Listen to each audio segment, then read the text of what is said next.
শুধু বট বাহিনী দিয়ে, স্ট্যাটাস দিয়ে, মানুষকে ছোট করে। আমাদের যারা এখানে সামনে বসে আছে আমার ছোট ভাইরা, তারাও ওই সরকারের সদস্য ছিলেন।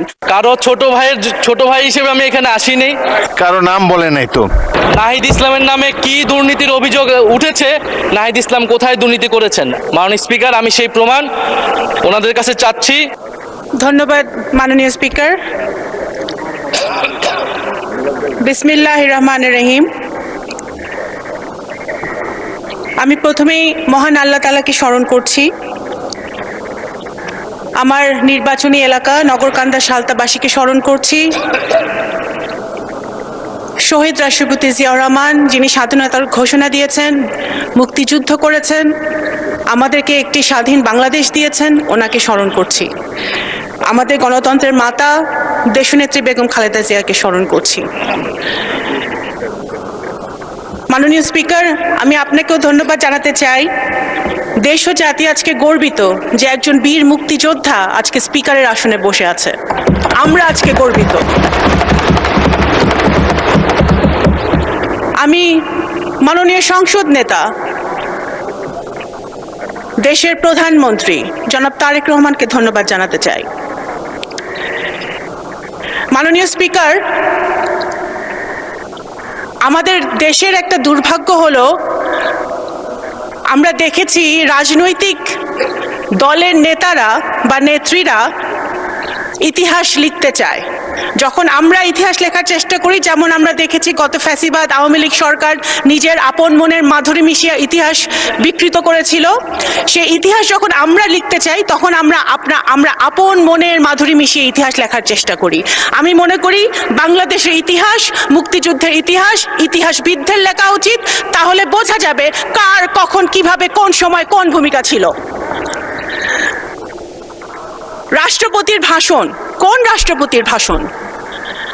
রাষ্ট্রপতি সেই রাষ্ট্রপতি যে রাষ্ট্রপতি আমাদের জুলাই যোদ্ধারা যারা শহীদ হয়েছেন, যাদের রক্ত দিয়েছেন 17 বছর ধরে, যে সকল বিএনপির নেতাকর্মীরা প্রাণ দিয়েছে, গুম হয়েছে, খুন হয়েছে, তাদের রক্তের বিনিময়ে আমরা যে 5ই আগস্ট পেয়েছিলাম, তারপরে যে ইন্টারিম সরকার এসেছিল ডক্টর ইউনূসের নেতৃত্বে, সেই সরকার যেই রাষ্ট্রপতি শপথ পড়িয়েছিলেন সেই রাষ্ট্রপতির ভাষণ, এবং সেই সরকারে আমাদের যারা এখানে সামনে বসে আছে আমার ছোট ভাইরা, তারাও ওই সরকারের সদস্য ছিলেন। যদি রাষ্ট্রপতি অবৈধ হয়, যদি রাষ্ট্রপতির ভাষণ অবৈধ হয়, তাহলে তৎকালীন সরকারও কিন্তু অবৈধ হয় নাকি সেটা ভেবে দেখতে হবে। কোন রাষ্ট্রপতি? সেই রাষ্ট্রপতি যেই রাষ্ট্রপতি এই মজলুম, আজকে আমাদের মাননীয় বিরোধী দলের নেতা উনি সবসময় একটি কথা বলেন যে এই সংসদ মজলুমদের সংসদ। সত্য কথা, 100% সত্য কথা। এই সংসদে গুম থেকে ফেরত আসা সংসদ সদস্য আছে, এই সংসদে আয়নাঘর থেকে ফেরত আসা সংসদ সদস্য আছে, এই সংসদে ফাঁসির কেষ্ট থেকে ফেরত আসা সংসদ সদস্য আছে, হাজার হাজার মামলা মাথায় নিয়ে তারা জেল খেটেছে সেই সংসদ সদস্য আছে। সুতরাং এই ইটস এ ইউনিক পার্লামেন্ট। অবশ্যই এই মজলুম কাদেরকে, কারা আমাদেরকে মজলুম বানিয়েছিল? গত ফ্যাসিবাদী সরকার যারা আমাদেরকে মজলুম বানিয়েছিল, সেই মজলুমের পার্লামেন্টে মজলুম দ্বারা নির্বাচিত রাষ্ট্রপতি এসে যখন ফ্যাসিবাদের বিরুদ্ধে কথা বলে, গুম খুনের বিরুদ্ধে কথা বলে, গণতন্ত্রের পক্ষে কথা বলে, শহীদ জিয়ার পক্ষে কথা বলে, বেগম খালেদা জিয়ার গুণগান গায়, বিএনপির গুণগান গায়, সেটা অবশ্যই আমাদের আন্দোলনের সার্থকতা। মাননীয় স্পিকার, এখন আপনারা বললেন ভাই, এখন বিএনপি এমন একটি রাজনৈতিক দল মাননীয় স্পিকার, যেই দলের উপরে বাংলাদেশের জনগণের আশা ভরসা। সুতরাং বিএনপিকে ক্রিটিসাইজ হবে সেটা আমরা জানি। বিএনপি এমন একটি দল যেই দলের নেতাকর্মীরা সেই দলের নেত্রীর মতো আপোষহীন হয়ে একদিনের জন্য আইডেন্টিটি গোপন করে রাজনীতি করে নাই। এই দলের নেতাকর্মীরা ধানের শীষের ব্যাজ লাগিয়ে শহীদ জিয়া, তারেক রহমান, খালেদা জিয়া টি শার্ট পরে তারা গুলি খেয়েছে, টিয়ার গ্যাস খেয়েছে, জেলে গিয়েছে। তারা পথ গোপন করে অন্য দলে থেকে রাজনীতি করার চেষ্টা করে নাই। মাননীয় স্পিকার, আমাদের বিএনপি সেই দল, শহীদ রাষ্ট্রপতি জিয়াউর রহমানের দল, যিনি দেশের ডেভেলপমেন্টের জন্য কখনো আন্তর্জাতিক জাতীয় কারোর সাথে আপোষ করেন নাই। বেগম খালেদা জিয়ার দল, যিনি দেশের গণতন্ত্রের জন্য, স্বাধীনতা সার্বভৌমত্বের জন্য কারোর সাথে আপোষ করে নাই। এই দলের হাজার হাজার নেতাকর্মী জান দিয়েছে, প্রাণ দিয়েছে, ভবিষ্যতেও জান দিবে, প্রাণ দিবে। জুলাই সনদ, অনেক কথা হয়েছে জুলাই সনদ নিয়ে মাননীয় স্পিকার। জুলাই সনদ, অবশ্যই বিএনপিকে জুলাই সনদ নিয়ে বলে কোনো লাভ নাই। জুলাই সনদ মানে কি? একটা রিফর্ম, বাংলাদেশের রিফর্ম, নতুন প্রজন্মের জন্য রিফর্ম, সংস্কার। আপনি যদি ইতিহাস দেখেন, বাংলাদেশ জাতীয়তাবাদী দল বাংলাদেশে একটি মাত্র দল যে বাংলাদেশের জন্মের পর থেকে এখন পর্যন্ত যত রকম রিফর্ম সংস্কার হয়েছে বাংলাদেশের উন্নতির জন্য, প্রত্যেকটা বিএনপির হাত ধরে হয়েছে। খাল খনন, গার্মেন্টস শিল্প, পার্লামেন্টারি ডেমোক্রেসি, তত্ত্বাবধায়ক সরকার থেকে শুরু করে নারী শিক্ষা, সব কিছুর পিছনে ছিল বিএনপির হাত, দেশনেত্রী বেগম খালেদা জিয়া এবং শহীদ জিয়ার হাত। এবং এখন যেটা হচ্ছে reform, family card, farmers card, আমাদের নতুন প্রজন্মের জন্য কাজ, এই সব কিছুই হচ্ছে জনাব তারেক রহমান বিএনপির হাত দিয়ে, যেটার আপনারাও সুফল পাবেন ইনশাল্লাহ বিরোধী দলের নেতৃবৃন্দ। সুতরাং বিএনপিকে জুলাই সনদ বাস্তবায়ন হবে না সেটা বলে লাভ নেই। বিএনপির হাত দিয়ে জুলাই সনদ বাস্তবায়ন হবে ইনশাল্লাহ। এবং মাননীয় স্পিকার, শুধু এই যে সকল অন্যায়, অত্যাচার, অবিচার বাংলাদেশের মাটিতে হয়েছে, জুলাই অভ্যুত্থানে যারা শহীদ হয়েছে, আমাদের যারা গুম হয়েছে, যারা খুন হয়েছে, তাদের বিচারও বিএনপির হাত দিয়ে হবে ইনশাল্লাহ বাংলাদেশের মাটিতে। মাননীয় স্পিকার, আমরা খুশি, আমি ব্যক্তিগতভাবে, আমি একজন রাজনৈতিক কর্মী হিসেবে খুশি হয়েছিলাম যখন আমাদের দেশের ছেলেমেয়েরা মাঠে নেমেছিল কোটার আন্দোলনে, একটা ইস্যুকে কেন্দ্র করে, দেশকে ভালোবেসে। আমরা সেটা খুশি হয়েছিলাম, কারণ আমরা সবসময় বলে আসছিলাম যে এই দেশের নতুন প্রজন্ম রাজনীতি পছন্দ করে না, দেশকে ভালোবাসে না। সেটা জুলাই অভ্যুত্থান মিথ্যা প্রমাণ করেছে।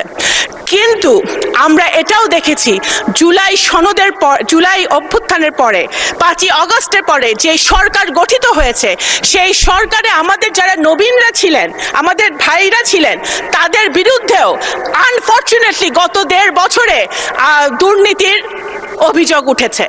এটা কিন্তু মাননীয় স্পিকার, যখন আমরা নতুন বাংলাদেশের কথা বলি, নতুন অভ্যুত্থানের কথা বলি, নতুন প্রজন্মের কথা বলি, তখন আমরা এই জিনিসটা আশা করি না। আপনারা শুধু ফেসবুকে স্ট্যাটাস দিয়ে ভাইরাল হওয়ার জন্য বড় বড় কথা বলে পলিটিক্স হয় না মাননীয় স্পিকার। দেশের জন্য যদি কাজ করতে হয়, দেশের জনগণের জন্য যদি কাজ করতে হয়, সরকার, বিরোধী দল সরকারের একটি অত্যন্ত গুরুত্বপূর্ণ অংশ। যদি সরকারে থেকে কাজ করতে হয়, তাহলে এক্সপিরিয়েন্স যেমন দরকার, সাহস যেরকম দরকার, বুদ্ধিমত্তাও সেরকম দরকার। বিএনপি এমন রাজনৈতিক দল যে ফেসবুকে রাজনীতি করে না, তারা রাস্তায় গুলি খেয়ে তারা রাজনীতি করে। শুধু বট বাহিনী দিয়ে, স্ট্যাটাস দিয়ে, মানুষকে ছোট করে, আজে বাজে কথা বলে, ভাইরাল হয়ে রাজনীতি হয় না। যদি 71 সালে ফেসবুক থাকতো, যদি 71 সালে সোশ্যাল মিডিয়া থাকতো, তাহলে হয়তো দেশ স্বাধীন হতো নাকি আমরা জানি না মাননীয় স্পিকার। আমি একজন মুক্তিযোদ্ধার সন্তান, আমি এতটুকুই বলতে পারি মুক্তিযুদ্ধ নিয়ে যে মাননীয় স্পিকার, আপনি একজন বীর মুক্তিযোদ্ধা। মুক্তিযুদ্ধ উই ক্যানট রিপ্লেস মুক্তিযুদ্ধ উইথ এনিথিং এলস। একদিকে মুক্তিযুদ্ধ, আরেকদিকে যত আন্দোলন হয়েছে এবং ভবিষ্যতে বাংলাদেশে যত আন্দোলন হবে, সবগুলো একদিকে। মুক্তিযুদ্ধ একদিকে, সব কিছু আরেকদিকে। মুক্তিযুদ্ধকে এবং আমি একজন মুক্তিযোদ্ধার সন্তান হিসেবে বলছি, এবং আমি রিলেট করি। আমার সামনে বসে আছে যারা, নাহিদ বসে আছে, আমাদের হাসনাত বসে আছে, যারা মাননীয় সংসদ সদস্যরা বসে আছে। আই এম সরি, আমি ওদের সেন্টিমেন্টকে আমি রিলেট করি। আমরাও চাই আমাদের সন্তানরাও, আমরাও চাই যে আমাদের সন্তানরা একটি নতুন বাংলাদেশে বসবাস করুক, যে বাংলাদেশে আইনের শাসন থাকবে, খুনের বিচার হবে, ন্যায় বিচার প্রতিষ্ঠা হবে, বাংলাদেশ গুণগতভাবে উন্নয়নের শিখরে উঠবে, সেটা ইনশাল্লাহ আমরা যদি ঐক্যবদ্ধ থাকি, কাদা ছড়াছড়ি না করি, আমাদের এই পার্লামেন্ট থেকে ইনশাল্লাহ সূচনা হবে ইনশাল্লাহ। আসসালামু আলাইকুম। ধন্যবাদ মাননীয় স্পিকার। ধন্যবাদ মাননীয় প্রতিমন্ত্রী। পরবর্তী বক্তা মাননীয় সদস্য আব্দুল সালাম পিন্টু, টাঙ্গাইল। ওকে, চিফ হুইপ, বিরোধী দলের চিফ হুইপ, বলেন। মাননীয় স্পিকার, আপনাকে ধন্যবাদ। আমি একটু ব্যক্তিগত কৈফিয়তের জায়গা থেকে কথা বলতে চাচ্ছিলাম। আমাদের মাননীয় সংসদ সদস্য ওনার বক্তব্যে বললেন অন্তর্বর্তী সরকারের সময় দুর্নীতির অভিযোগ, এবং এই সময় এই জায়গায় তো অন্তর্বর্তী সরকারের আমি ছিলাম, কিছু সময়ের জন্য উপদেষ্টার দায়িত্বে ছিলাম, আরও দু একজন ছিলেন, আমাদের মাননীয় এখন বর্তমান পররাষ্ট্রমন্ত্রীও ছিলেন, অ্যাটর্নি জেনারেল ছিলেন। তো আমি তো নির্বাচনের বহু আগেই পদত্যাগ করে চলে এসেছি। এখন দুর্নীতির অভিযোগ যদি উনি বললেন, ওনারাই সরকারে আছেন, ওনাদেরকে এটা প্রমাণ করতে হবে। এটার প্রমাণ জাতীয় সংসদে যদি বলেছে, ওনাদেরকে এই প্রমাণ দিতে হবে নাহিদ ইসলামের নামে কি দুর্নীতির অভিযোগ উঠেছে, নাহিদ ইসলাম কোথায় দুর্নীতি করেছেন। মাননীয় স্পিকার, আমি সেই প্রমাণ ওনাদের কাছে চাচ্ছি। আরেকটি বিষয় মাননীয় স্পিকার, আপনার দৃষ্টি আকর্ষণ করছি, এখানে সবাই জনগণের ভোটেই নির্বাচিত হয়ে এসেছে, সবাই নির্বাচিত প্রতিনিধি। হ্যাঁ, আমার বয়স 28, আজকে আমার জন্মদিন, এবং আমি নবীন সদস্য, কিন্তু এখানে মাননীয় স্পিকার আমিও জনগণের ভোটেই নির্বাচিত হয়ে এসেছি। কারো ছোট ভাই হিসেবে আমি এখানে আসিনি। ফলে সবাই মাননীয় সংসদ সদস্য হিসেবে সবাই যে সম্মান মর্যাদা প্রত্যাশা করে, সবাই যেটা পায়, আমরাও কিন্তু সে একই জিনিস প্রত্যাশা করি। ধন্যবাদ। এটি আপনি মাননীয় স্পিকার দেখবেন। আপনার ধন্যবাদ। মাননীয় বিরোধী দলের চিফ হুইপ, আপনি নিশ্চয়ই লক্ষ্য করেছেন ট্রেজারি বেঞ্চের সদস্যরাও টেবিল চাপড়ে আপনাকে জন্মদিনের অভিনন্দন জানিয়েছে। আর প্রতিমন্ত্রী শামা ওবায়দ কারো নাম নিয়ে বলেন নাই, বলেছেন তরুণ সদস্যরা, কারো নাম বলে নাই তো, কারো নাম বলে নাই। আগামী বাংলাদেশ কখনোই ঋণ খেলাপিদের হাতে উঠাই দিব না। আগামী বাংলাদেশ ব্যাংক ডাকাতদের হাতে তুলে দিব না। ব্যাংক ডাকাতদের জন্য, ঋণ খেলাপির জন্য এই বাংলাদেশের প্রতি ইঞ্চি মাটিকে আমরা জাহান্নাম বানাই ফেলবো। এই ঋণ খেলাপিরা ব্যাংকের থেকে ঋণ নিয়ে বিদেশে পাচার করে তাদের পরিবারের জন্য বিদেশে সেফ হেভেন এবং বেগম পাড়া বানায়। আর আমাদের দেশের তরুণ প্রজন্ম কর্মসংস্থানের অভাবে কি নিদারুণ করুণ জীবন যাপন করে। আর এদের সন্তানরা বিদেশে থেকে মাদকের জীবন, বিদেশে থেকে বেলাল্লাপনার জীবন যাপন করে। আমরা স্পষ্ট ভাষায় বলছি, ঋণ খেলাপি এবং ব্যাংক ডাকাত তাদেরকে আমরা সংসদে যাইতে দিব না। প্রিয় বাউফলবাসী, এই তরুণ প্রজন্মের রক্তকে বারবার ব্যবহার করে শাসক গোষ্ঠী বারবার ক্ষমতায় গিয়েছে। এই তরুণ প্রজন্মের রক্ত, এই রক্ত মাখা ক্ষমতা, রক্ত মাখা গদি এই শাসক প্রজন্মের অনেক পছন্দের। আমরা এতদিন শুধু রক্ত দিয়েছি, এখন থেকে আমরা পলিসি নির্ধারণে অংশগ্রহণ করব। অতীতে যেটা হতো, সংসদে গিয়ে মানুষ চুরি করত, সংসদ সদস্যরা সংসদে যাওয়ার পরে চোর হতো, টেন্ডারবাজ হতো, লাইসেন্স নিজের নামে নিয়ে চুরি করত। আর এইবার দেখলাম একটা দলের 45 জন চোরকে আবার সংসদে ঢুকাচ্ছে। সংসদে যাওয়ার আগেই তারা ডাকাত হয়ে যাচ্ছে। আবার ইলেকশন কমিশন হেসে হেসে বলছে, মনে কষ্ট নিয়ে তাদেরকে যেতে দিলাম।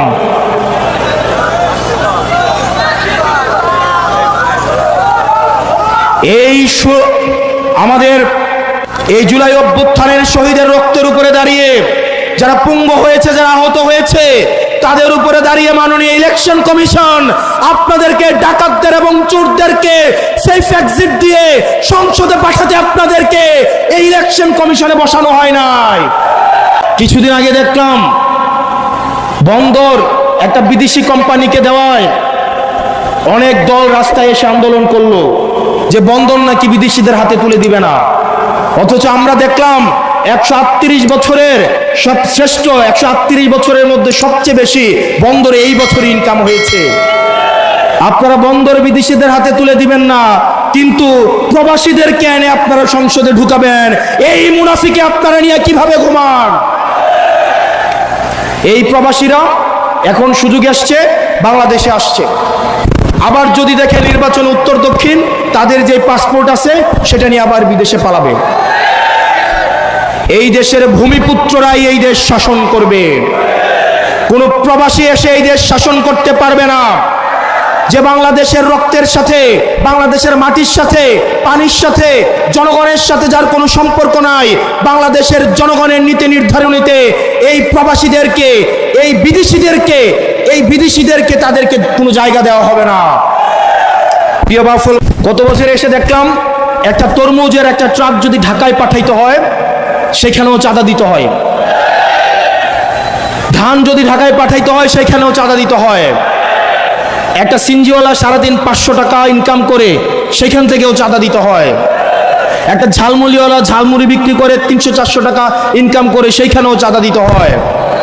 মসজিদ কমিটিগুলোকেও নিয়ন্ত্রণ করেছে, স্কুল কমিটিগুলোকেও দখল করেছে, মাদ্রাসাগুলোকেও দখল করেছে। এই চাঁদাবাজদেরকে আমরা তাদেরকে রেড কার্ড দেখাবো ইনশাল্লাহ। এবং এই ফেসিবাদ লড়াইয়ের আপনারা যে বাউফলের মানুষ হচ্ছেন, আপনাদের গুড লাক, কারণ বাউফল আপনারা এমন একজনকে পেয়েছেন, তাকে যদি আপনারা হারান, তার বাউফলকে প্রয়োজন নাই, কিন্তু বাউফলের জন্য মাসুদ ভাইয়ের প্রয়োজন। সংসদে পাঠাতে আপনাদেরকে এই ইলেকশন কমিশনে বসানো হয় নাই। কিছুদিন আগে দেখলাম বন্দর একটা বিদেশি কোম্পানিকে দেওয়ায় অনেক দল রাস্তায় এসে আন্দোলন করলো যে বন্দর নাকি বিদেশিদের হাতে তুলে দিবে না। অথচ আমরা দেখলাম 138 বছরের শ্রেষ্ঠ 138 বছরের মধ্যে সবচেয়ে বেশি বন্দরে এই বছর ইনকাম হয়েছে। আপনারা বন্দর বিদেশিদের হাতে তুলে দিবেন না, কিন্তু প্রবাসীদেরকে এনে আপনারা সংসদে ঢুকাবেন, এই মুনাফিকে আপনারা নিয়ে কিভাবে ঘুমান? এই প্রবাসীরা এখন সুযোগ আসছে, বাংলাদেশে আসছে। আবার যদি দেখে নির্বাচন উত্তর দক্ষিণ, তাদের যে পাসপোর্ট আছে সেটা নিয়ে আবার বিদেশে পালাবে। এই দেশের ভূমিপুত্ররাই এই দেশ শাসন করবে, কোনো প্রবাসী এসে এই দেশ শাসন করতে পারবে না। যে বাংলাদেশের রক্তের সাথে, বাংলাদেশের মাটির সাথে, পানির সাথে, জনগণের সাথে যার কোনো সম্পর্ক নাই, বাংলাদেশের জনগণের নীতি নির্ধারণীতে এই প্রবাসীদেরকে, এই বিদেশিদেরকে তাদেরকে কোনো জায়গা দেওয়া হবে না। প্রিয় বাফল, গত বছর এসে দেখলাম একটা তরমুজের একটা ট্রাক যদি ঢাকায় পাঠাইতে হয় সেখানেও চাঁদা দিতে হয়, ধান যদি ঢাকায় পাঠাইতে হয় সেখানেও চাঁদা দিতে হয়, একটা সিনজিওয়ালা সারাদিন 500 টাকা ইনকাম করে সেখান থেকেও চাঁদা দিতে হয়, একটা ঝালমুড়িওয়ালা ঝালমুড়ি বিক্রি করে 300-400 টাকা ইনকাম করে সেইখানেও চাঁদা দিতে হয়। মসজিদ কমিটিগুলোকেও নিয়ন্ত্রণ করেছে, স্কুল কমিটিগুলোকেও দখল করেছে, মাদ্রাসাগুলোকেও দখল করেছে। এই চাঁদাবাজদেরকে আগামী নির্বাচনে 12 তারিখ ভোটের মধ্য দিয়ে আমরা তাদেরকে রেড কার্ড দেখাবো ইনশাল্লাহ। এবং এই ফেসিবাদ লড়াইয়ের আপনারা যে বাউফলের মানুষ হচ্ছেন, আপনাদের গুড লাক, কারণ বাউফল আপনারা এমন একজনকে পেয়েছেন, তাকে যদি আপনারা হারান, তার বাউফলকে প্রয়োজন নাই, কিন্তু বাউফলের জন্য মাসুদ ভাইয়ের প্রয়োজন।